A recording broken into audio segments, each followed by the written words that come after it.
Hello and namaskar. You are watching a special edition of BI Dialogues, Bureaucrats India Dialogue series, and we are very happy to have a very illustrious IAS officer, Srinivas Varuganti, popularly known as V. Srinivas sir, with us today, who is serving as the Chief Secretary of Rajasthan. Though he needs no introduction, but I think it's important that I must tell our viewers. Sir started at very young age of 22 in 1989. And over the years, for 22 years, he has served in the government of India and 15 years in government of Rajasthan. As I said, currently, Srinivas is Chief Secretary, Government of Rajasthan. He comes with special recognitions and some special talent. Of course, everyone knows before being appointed as Chief Secretary on 17th November, Sir was Secretary to the Government of India. He has had several international representation, including as the Executive Director of International Monetary Fund, and also having been associated with International Cotton Advisory Committee, SARC. He was also elected president of Institute of Administrative Sciences, Brussels, and becoming the only Indian in the institution's 100-year history to have led this. Sir has also served as Director General, National Archives of India, National Center for Good Governance. He has also been the chairman of Board of Rajasthan and chairman Rajasthan Tax Board. As Secretary to the Government of India, DRPG and DOPPW, Sir led many reforms in administrative governance and public grievance redressal, strengthened e-governance initiatives, and advanced pension reforms and merit-based recognition system. He was also holding additional charge of Secretary DOPT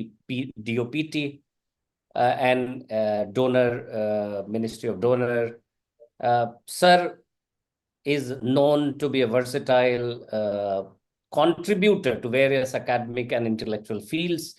He has written books, including the very famous G20 at 2023, the roadmap to Indian presidency.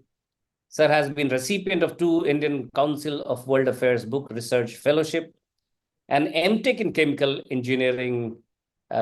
He has developed a data-driven and analytical governance approach. He has been accorded various awards, including Raj Bhasha Kriti Puraskar, Digital India Awards, and National Productivity Council Awards, amongst other. Also, Chief Minister Merit Certificate for Excellence in Public Administration. And last but not the least, by way of introduction, Sir has had a very illustrious sporting career as well, becoming a junior national badminton champion and then All Indian Universities champion, and represented Andhra Pradesh and Osmania University in badminton. Such a great delight to have you, sir, with us. You wear so many hats together, and we are so proud to have you with us. Also someone who can be seen responding to messages personally, and I'm very proud to share that the first time sir was the secretary and we read about his reforms, and I took the liberty of dropping him a message, and he had very kindly agreed for an interaction at that point itself. But anyway, finally it is happening now. Welcome, sir. Thank you very much for inviting me, and thank you for the very warm introduction. So we'll begin our interaction, sir. You joined the IAS at the age of 2022, and this is your 37th year of service. As you look back, sir, what has fundamentally changed in governance, and what has remained constant? This is an interesting question. In a long career journey as to how much has governance models changed. I recall asking Dr. Duvir Subbarao the same question a few years ago. And he told me that, Srinivas, not much has really changed. the challenges that they faced in the 19th century, in the 20th century remain exactly the challenges that we face in the 21st century. That is, standing up for public good against all odds. There are also fundamental foundations on which the service is based, and these include leadership, fairness, adherence to rule of law, as also ethics and accountability. These are skills that cannot be outsourced, and these are skills which an officer imbibes. The ethical values of a Naitik Bharat are driven on the principle that I am ethical, I am accountable, and I am from the Indian Administrative Service. And this is something that has driven me all through my career. The governance models have undergone tremendous change in that it's a digital state that we work in. We live in an age of smart cities, smart classrooms, smart police stations, fully digital public hospitals. So the governance model of maximum governance, minimum government, that is Adhiktam Shasan, Nyunatam Sarkar, has transformed the scale at which governance has operated. And today we are in a position to reach the last man in the line. Every citizen one can contact with tremendous ease through technology. In fact, technology has brought government and citizens closer and has ensured digitally transformed institutions and digitally empowered citizens. So this is in the long journey that I have seen. I have witnessed the transformation from paper cluttered office spaces to digital office spaces, which provide for great ease of doing business, as also for aesthetically pleasant office spaces, which with many files being operated through the digital platforms. India's great technology transformation in governance is a journey that I have often stated as the greatest administrative reform that has been ushered in by the Honorable Prime Minister Modi in the last decade. Thank you very much, sir. Sir, while you have touched some of these aspects, I am tempted to ask you that you have served both in the Government of India and Rajasthan. Do you perceive or have experienced that challenges differ between the union and a state like Rajasthan? The union government operates on the union list largely, and an officer administers the centrally sponsored schemes.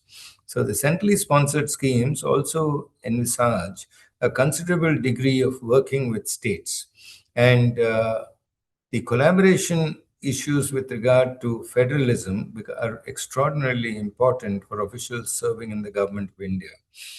The other area on which there is tremendous amount of international exposure for officers who work in the Government of India. It is also a more impersonal system. Accountability levels to the elected parliament as also to the judiciary are very high. And the accountability to the CBC, the C&AG, as also the Central Bureau of Investigation have never been higher than what it is today. So when you look at the state governments, the role is largely that of execution and time-bound execution of projects. So it requires a lot of close monitoring, timely implementation of the projects that are assigned to you, and center-state coordination to ensure that the central releases are received well in time. State governments also have had a very distinguished history in terms of building strong institutions. The institution of the district collector is one that has withstood for over 150 years, and there isn't an institution like the district collector anywhere in the world. So the institution of district collector has been sustained by the sheer enthusiasm, commitment, and determination of young IAS officers who have been working in the field. So the district collector as an institution of tremendous strength and resilience remains one of the strongest institutions within the state government that I presume will carry over the next 100 years also. And of course, at the national level, there are many strong institutions that have been built over time, which have thrived and flourished in this era of academic excellence and meritocracy. At the end of the day, the civil service remains one of high meritocracy, where achievement is considered as efficiency in action. Thank you, sir. That's very, very insightful. My next two questions, in fact, are about your international exposure. You were the first Indian president of the International Institute of Administrative Sciences in its 100-year history. I'm sure there are many global governance lessons that you learned and internalized and implemented, both while serving as secretary and also here, sir, currently. Yes, the presidency of the International Institute of Administrative Sciences is a great honor for me individually, and also as a representative of the Department of Administrative Reforms and Public Grievances. I was representing the Indian constituency on the IAS as a member of the Council of Administration from 2018 to 2025. And we recognize that the field of administrative sciences, particularly in the field of public administration, public policy, India's governance model was extraordinarily strong. The democratic traditions, along with meritocracy and promotion of strong institutions, had actually presented a very strong governance model, both at national as also international level. So when the presidency elections were held, the Indian candidature was duly approved by the Honorable Prime Minister, and my nomination was submitted for the presidency.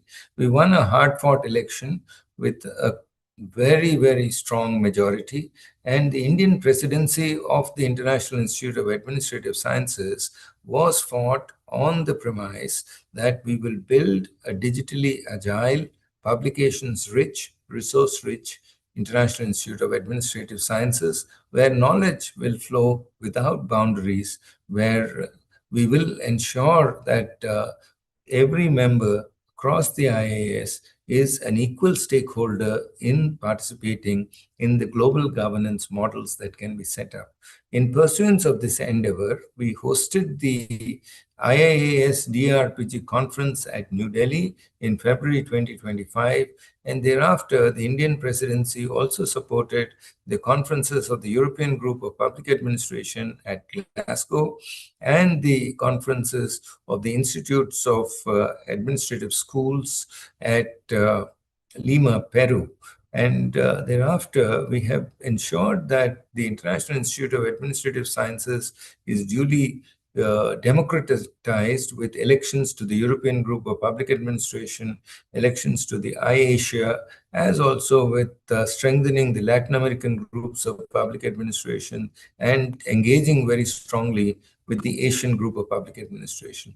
So we've tried to build an inclusive society for public administration where administrative sciences can thrive by bringing together hundreds of experts on public policy and public administration representing member states, highly qualified institutions, and also providing a platform for thousands of scholars to present their works. So huge number of publications, including one seminal publication titled Vixit Bharat at 2047, Governance Transformed, has been brought out by the Indian presidency under the banner of the International Institute of Administrative Sciences, and it has provided opportunities to hundreds of Indian scholars to present their work on a global platform.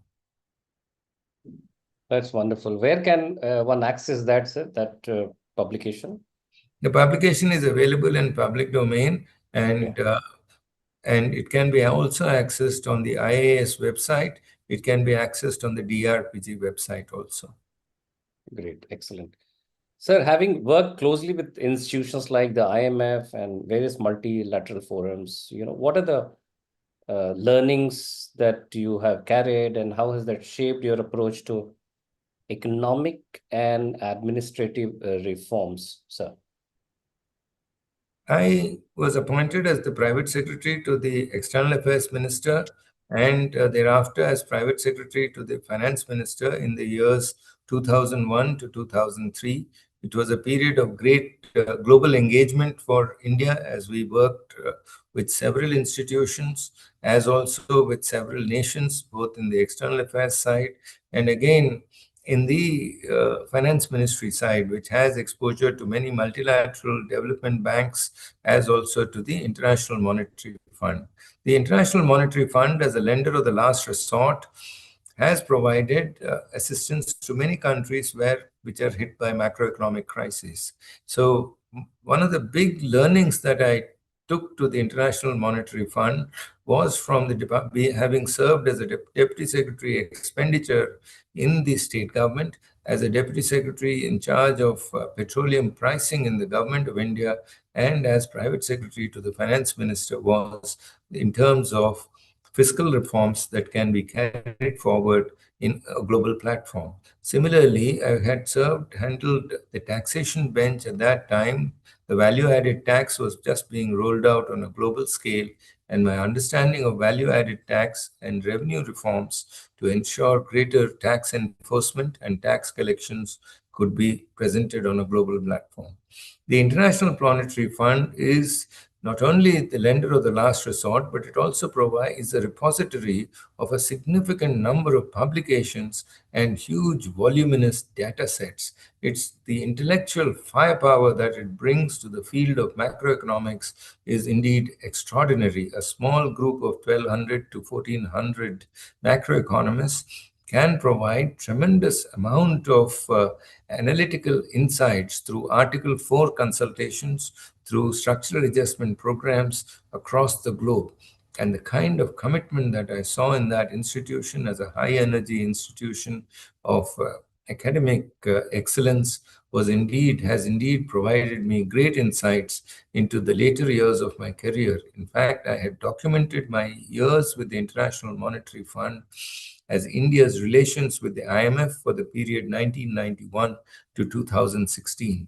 Coming to India's own relations with the IMF, I have witnessed the transformation from India being a creditor country to the IMF, having taken huge amount of borrowings in 1991 to overcome the macroeconomic crisis, to being the fastest growing major economy in the world and a creditor country. So the transformation from a debtor country that underwent a macroeconomic crisis to being the fastest growing major economy in the world and a creditor country with increased quotas was what I have documented. And that journey was what I found extraordinarily fascinating. And in terms of both expenditure reforms, taxation reforms, as also in terms of the Reserve Bank of India pursuing monetary policy reforms, my understanding of the overall policy frameworks were greatly enriched and enhanced by my exposure and years of service on the IMF. Thank you, sir. You spoke earlier also, and you have often spoken about maximum governance and minimum government. How is this philosophy being used in shaping Rajasthan's push towards Viksit Rajasthan 2047, sir? My understanding of Honorable Prime Minister's governance model of maximum governance, minimum government has been digitally empowered citizens and digitally transformed institutions. So over the years, I've tried to build digitally transformed institutions or fully digital institutions. The first successful experience being in my tenure in the All India Institute of Medical Sciences. Thereafter, I had pursued a similar approach of ensuring technology transformation in institutions in the Board of Revenue. And I found that any technologically empowered institution, the efficiency levels had gone up not by 100% or 200%, but more than 1,000% in terms of the number of patients treated in AIMS or in terms of the judgments that were disposed in the Board of Revenue the incrementalism that technology offered to governance was indeed remarkable.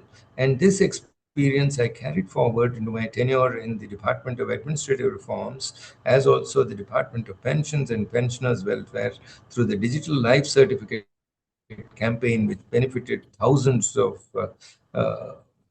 thousands of pensioners, running into several crores every year, as also the CP Grams and the e-office digital platforms. So today we have a central secretariat that is largely a digital secretariat, and a grievance redressal platform that is the world's largest grievance redressal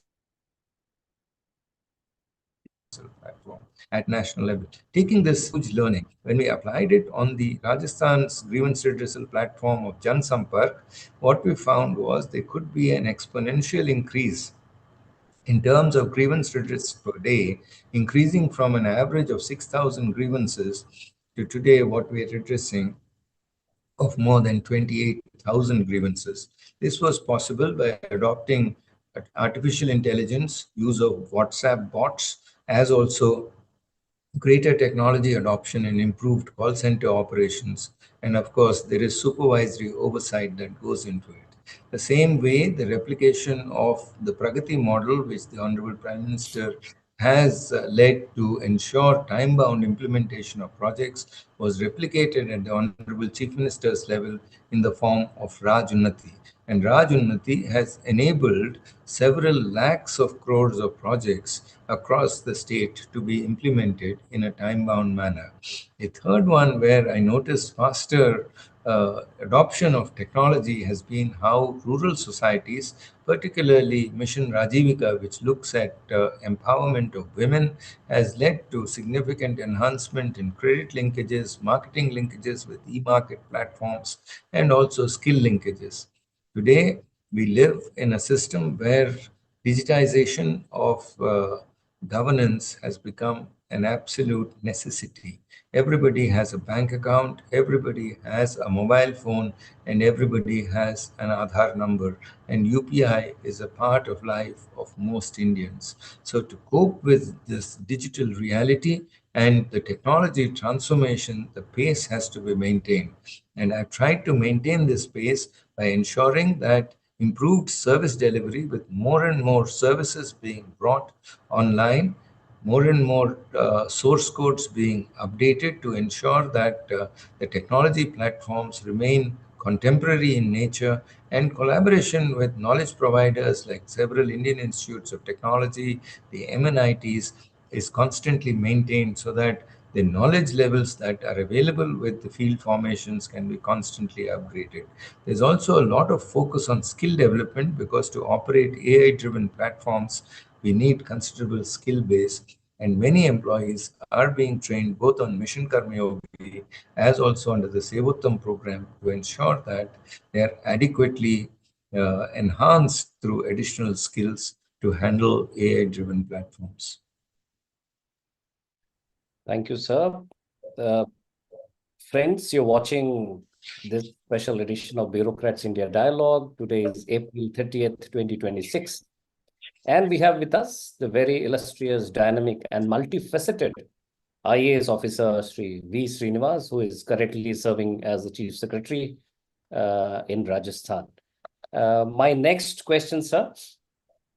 Rajasthan has set an ambitious target of becoming a $4.3 trillion economy by 2047. It would be interesting to know the drivers which are driving this transformation, or which you have set into motion to drive this transformation, sir.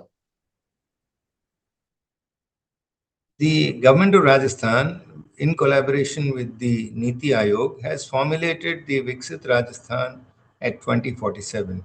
This document, which is very futuristic in nature, has presented an ambitious target of macroeconomic growth as also capital expenditures over the next 2 decades till 2047.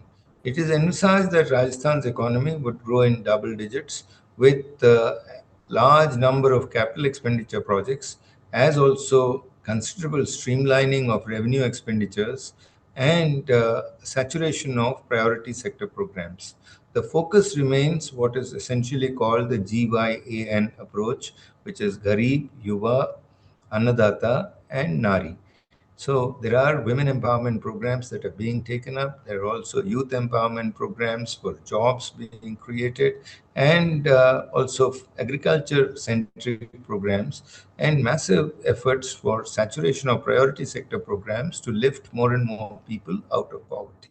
So the success of each of these is monitored through a series of digital dashboards, as also constant reviews at the highest levels in government. The policy maxim of Sabka Saath, Sabka Vikas is being pursued. There is also a huge focus with regard to large projects like the Hindustan Rajasthan Refinery Limited project at Balotra, then the Kota Airport that is being taken up, the Ramjal Setu irrigation projects that are being built, the Jaipur Metro Phase 2 that is being taken up, and of course the technology drive to transform institutions which I had spoken to you about, and the tremendous emphasis as a border state on patriotism and nationalism with close civil-military collaboration. Thank you, sir. Sir, you have also emphasized a whole of government and whole of society approach. How are you bringing industry, institutions, and citizens together to deliver on this long-term vision, sir? This is a very interesting question in that Rajasthan always had a very progressive governance model. In fact, when I joined service, the legendary late Shri Bhairu Singh Ji Shekhawat was the Chief Minister of Rajasthan, and he had pioneered a huge number of programs like Antyodaya, the Prashasan Gaon Ki Aur, and also the decentralized planning models. And today, when I work under the leadership of Honorable Chief Minister Shri Bhajanlal Sharma ji, many of these governance models continue to be relevant in that the Mukhyamantri Viksit Gram Abhiyan, which is a model of decentralized planning, grassroots level planning from Gram Panchayats upwards, is currently under implementation. And the Mukhyamantri Viksit Gram Abhiyan represents a new benchmark in village level governance, transparency, and innovation. There's also the initiative for increasing efficiency in government, and in terms of formulation of several new policies across sectors, identification of process reforms, and reducing the compliance burden. In fact, deregulation and compliance burden phase 1 was implemented comprehensively in Rajasthan. And as we embark on the journey for deregulation and reducing compliance burden phase 2, we are quite confident that we would be able to achieve it in a time-bound manner within a very short period of time. The goal of the Rajasthan bureaucracy is to create one of the best case studies in terms at national level in terms of the compliance environment. We also have, as I said, infrastructure development has been a major focus, and Mission Rajivika, which is a women empowerment model, is again an area of constant developing work. And the initiatives of increasing efficiency in the state government, particularly in the secretariat, and improving justice delivery systems through revenue courts have been very serious areas of focus, particularly in the last few months that I've been working here. Excellent, sir. A related question, sir. Rajasthan is also pushing industrial expansion through what we call petrozones and gas infrastructure. Now, how are these basically integrated into the broader growth blueprint of the state, sir? It is very important to have industrial zones which can provide tremendous momentum to the macroeconomic development of the state. So one of the areas where particularly where textile industrial zones are being taken up, as also other industrial growth is being taken up, are Bhilwara, Pali, and Jaipur districts.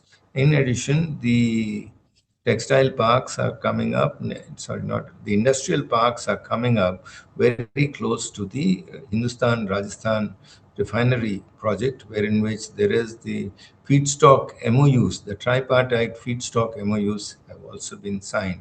So the industrial park that is being set up by RICO close to the Hindustan Rajasthan Refinery Limited would be utilizing the feedstock from the refinery to ensure substantial growth in terms of polystyrene and petrochemical based products. Sir, you're known to be a reformer, and you have always emphasized on time-bound grievance redressal, as well as faster resolution of crime against women. Now, did you have to redesign the administrative system to ensure accountability at scale, or you are just guiding that there should be a better focus on these aspects? These are critically important aspects for good governance, particularly the areas where the citizen's journey with government can be simplified. In fact, one of my lifelong quests has been to ease the way or to simplify the way a citizen interacts with government. A citizen's journey remains the centrality of a civil servant's odyssey, and that is an area of particular priority that I have witnessed. And everywhere I tried, be it in the Digital Life Certificate campaign, in the successive Swachhta campaigns for 6 years that I had implemented in Government of India, the Digital AIMS project, the Board of Revenue, the Digital Rajasthan project, or the e-office systems, and the next generation reforms in Jan Sampark, the citizens has been the centrality of the government's focus. And simplifying his journey or her journey with government, particularly through adoption of technology, has been moments of tremendous satisfaction. And when I look forward in terms of how technology has enabled uh, the improved supervisory oversight for prevention of crime, there are many cases. I have visited police stations, and today there are fully digital police stations where FIRs can be filed online and summons are served online. The entire process video evidences can be given online. The timeline between when an FIR is filed and when a charge sheet is being submitted is being monitored. There is also very strong supervisory oversight of the police thanas, and above all, training of police officers in gender sensitivity matters is being taken up. So each of these steps could be taken forward, and particular focus has been in terms of how safety of tourists can be enhanced, and time-bound redressal of crimes against women can be taken up, enhancing the deployment of women constables through faster recruitment processes. These have been parts of this approach. As we approach towards the end of the interview, sir, some personal questions.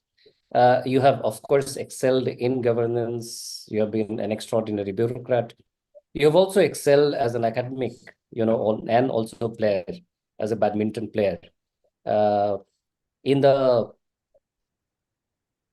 cacophony that we see about work-life balance, I personally believe, जैसे अमिताभ बच्चन ने sir एक बार लिखा था कि काम है तो जिंदगी है. What is your view on this work-life balance, sir? Also help us to understand about your how do you still play badminton, and how does the family gets the best of you, given that you are the chief secretary, you are literally running the show of the state government? The Indian Administrative Service actually tests resilience through a number of transfers and very steep learning curves in terms of new job positions that are frequently necessary, and deeper learning, because generalists thriving in an age of specialists is a remarkable challenge. And as administrators, deeper understanding of governance systems, deeper understanding of institutional dynamics, also engaging in small teams to produce major reforms are extraordinarily important. And I've tried to, as the Honorable Prime Minister has said, Sansthaen Jivant Rehna Chahiye. Live institutional models alone can create tremendous transformative governance. So the corollary is inertia at workplace simply will not take you forward. Hours and hours of hard work are required to sustain Indian democracy and take it to greater heights. So personally, I've always believed in tremendous commitment to the nation and tremendous determination to achieve the outlined objectives. And I was greatly inspired by the commitment to achieve the Panch Pran that the Honorable Prime Minister has rolled out from the ramparts of Red Fort. Of course, to ensure this kind of rigorous schedules that the Indian Administrative Service necessitates, one needs to be extremely fit and have a focused approach to achieve the laudable goals that have been outlined.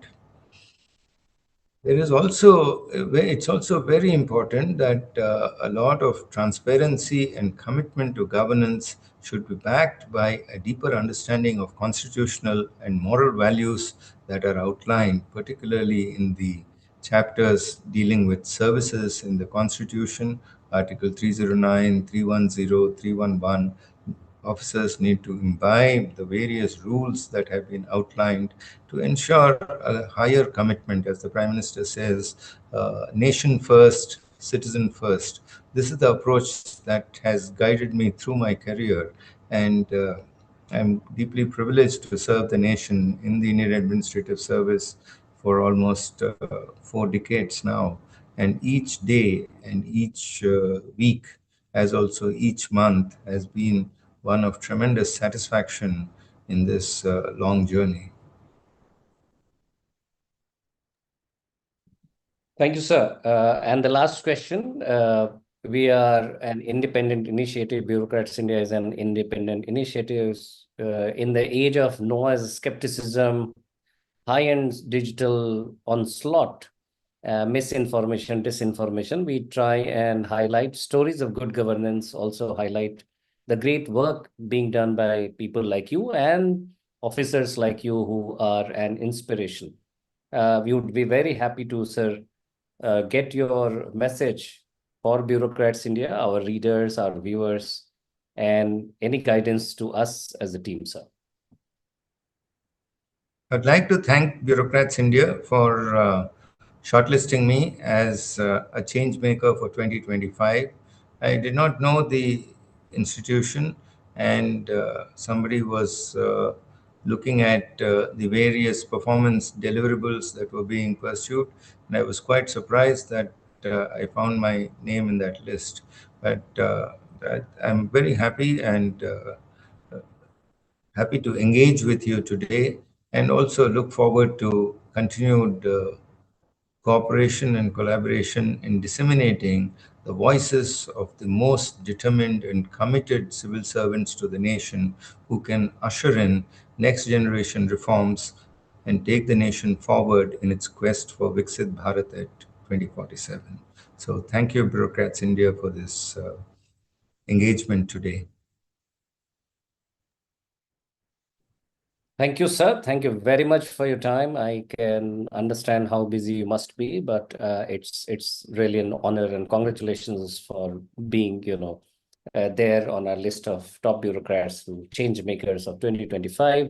We continue to track you, to learn from you, to get inspiration from you. My dear friends, you were watching a special edition of Bureaucrats India Dialogue today on 30th April 2026, and with us was Srinivas, known to be a reformer IAS officer, determined to take Viksit Bharat and Viksit Rajasthan story to fructify and realize these stories. Thank you very much, sir. Thank you. We'll keep coming back to you. Namaskar. Jai Hind.